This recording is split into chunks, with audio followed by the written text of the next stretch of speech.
Internships can be a little worrisome because they typically have a limited duration. They're seen as often like more junior. Sometimes they're really competitive. Sometimes they have weird restrictions, like have to have 1 year left in a degree and things like that.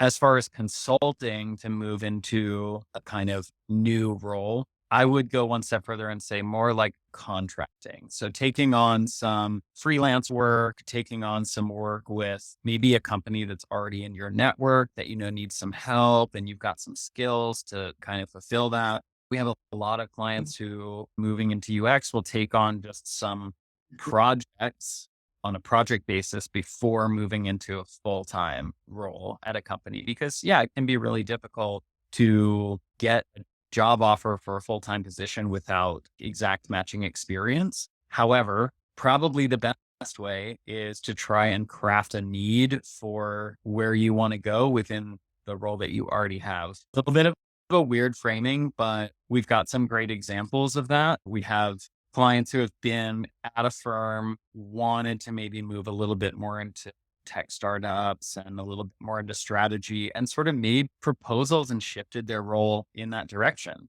And even if it's an opportunity for you to just step back and carve some space going from like a 60-hour week to maybe like a true 40 and using that time to do some other things can be a really nice way to make an adjustment that doesn't necessarily require you quitting to go and do an internship or move somewhere or this and that. But I have been wrong about that before. So it's all a judgment call that you have to make. Yeah, it can be useful. I'd say be cautious on how you're using it. Like an unpaid internship, that's pretty much always a hard no first.